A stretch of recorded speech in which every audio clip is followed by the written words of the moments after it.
Carl. So super fun vid today. Behind me you can see one of the biggest upgrades that I've made to my living room, my TV area in the past couple years. I'm the biggest believer if there is empty space behind the wall or around the TV, you can always go larger. And previously I've had a 100-inch 4K laser TV. That's the short throw projector where it bounces the image up. And because of this condo space, you can see that I actually am flanked by a lot of windows, lots of natural light comes in. This is really where I wanted to create a real home cinema experience. And I'm super lucky, even though I am in a condo, I've got the space. That's why I've always gone back to the larger 100-inch kind of form factor.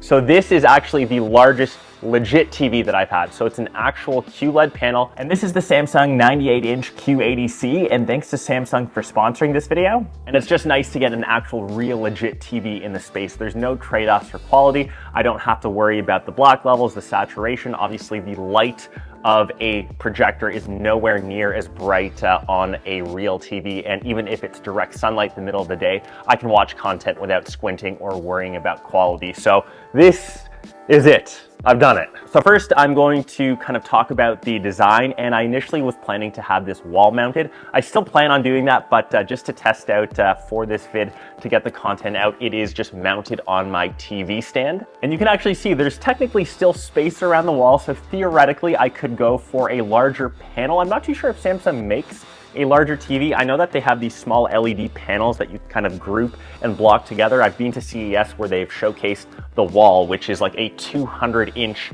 mega TV, but that's formed by smaller LED panels kind of stacking together. I think this is still one of their largest all-in-one panels. I'd have to double check. So it obviously fits the space for now. And like I said, in the future, I will VESA mount it. I probably have to use a stud finder and get a couple extra people to help it because it is quite heavy. With that said, I'm still super surprised of how relatively thin the TV frame is compared to most other brands on the market. Their 100-inch or 98-inch TVs, those are over 100 millimeters thick. This is still relatively thin, and when I eventually do wall mount it, I can see it sitting completely flush to the wall with not too much gap. The bezels are also razor thin, and what I actually like about the design of this, it sits on one central mounting system. If you had a TV this size with the two-pronged stands on the ends, because it's 98 inches, unless you had a TV console that size.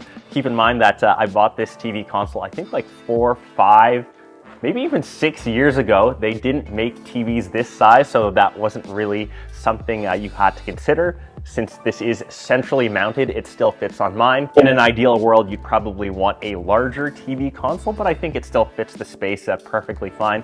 And once again, when I do wall mount it in the future, that really won't be an issue. And I think the biggest question that I typically get for most people, having a TV this size, you probably think it's too big for the space. So my couch is around 6 to 7 feet away from the TV. It feels super immersive, but it doesn't feel like it's too large. You can actually get a great viewing experience from anywhere as close as 3 meters actually. Since my couch is an L sectional and I have another couple seats off to the side, no matter where you're sitting in my living room, it's a great viewing experience.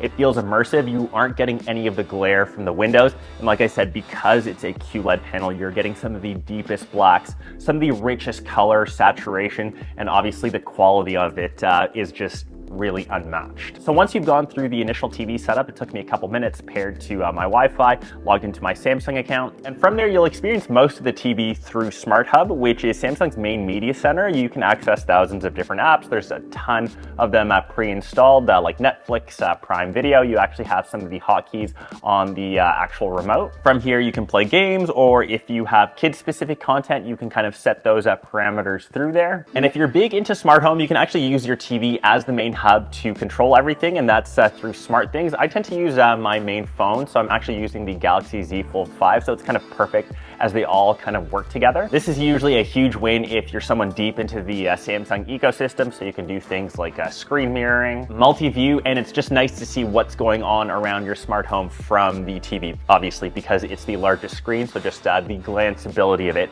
is just way easier and way simpler. So to the actual performance, or I should say the picture quality, as I've been using it now for the past couple weeks, it is hands down the best combination of both picture quality and price. And I've had the chance to review other panels in this size and price range, and this has some of the best combined specs. It's a 4K QLED. It has 100% color volume, Quantum HDR Plus, also HDR10 Plus. It has a neural quantum processor 4K to upscale content to 4K, because typically when you're watching regular TV, even a lot of stuff on say Netflix, that is still technically 1080p, so this upscales it quite well. It's crisp, it's sharp. It's one of the unique things that Samsung does when it upscales to higher resolution. As a TV gets technically larger, applying the same image quality algorithms can lead to issues like increased noise, reduced clarity, but this isn't the case with the Samsung TV. They actually apply dedicated quality image algorithms for larger size panels, just like this one, so you get an optimal image. No matter what you're watching, whether that's true high-end HDR content, cinematic films, or even something like simple, you're watching, say, this video like me on YouTube. And I will give myself some credit. I've been filming in 4K for the past couple years now, so technically it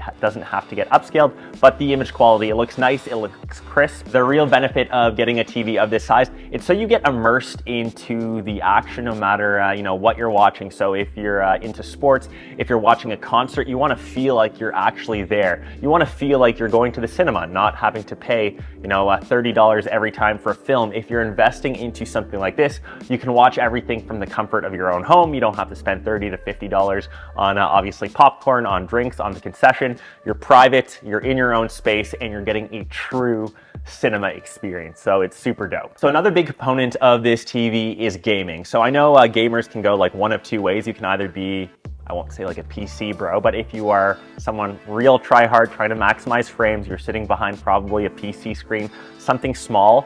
When I game, it's so I can kick back, relax, not to get sweaty, not to try too hard. I like to do it from, you know, my couch when I'm hanging out with Link. The TV has ALMM, Game Motion Plus, super ultra wide game view, FreeSync, and I've primarily been gaming over on my Xbox One. And with Samsung Gaming Hub, you can actually play cloud games without the actual console. All you need is a controller to connect to high quality games on Xbox, NVIDIA GeForce Now, Luna, and Stream, etc. So no console required. So last but not least, touching on what makes this TV, I guess, technically smart. So you know that most TVs, or I guess all of them these days, they're all considered smart. They all come with some sort of virtual assistant. The Q80C is no exception. So it has Amazon Alexa built in if you're using, you know, through the Amazon space. But this is really where it shines if you are into that Samsung ecosystem with Bixby. Like I said, I've got the Galaxy Z Fold 5. I actually have the Z Flip 5 as well, and the Galaxy Tab S9 Ultra. So all of those devices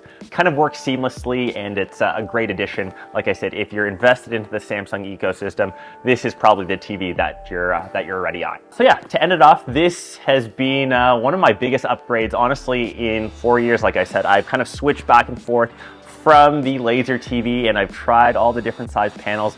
This one is finally here to stay just because of the size. I should probably have started off with, I guess, price point, because obviously that's important. When you looked at TVs this size, something as near as what, 2 to 3 years ago, these used to cost $20,000, $25,000. You can now get these panels under $10,000. This specific one was around $8,000. I know with the holidays around the corner, if you can snag one on a deal, there is no better time to upgrade. Samsung's 98-inch TV is truly unique and different in the TV space right now. And if you want a TV to fill your living room, to give you that real immersive feel, kind of look no further. I'll of course leave links listed down below. I hope you guys are enjoying the holidays, enjoying till the end of the year, and I will catch the rest of you in one of my next vids.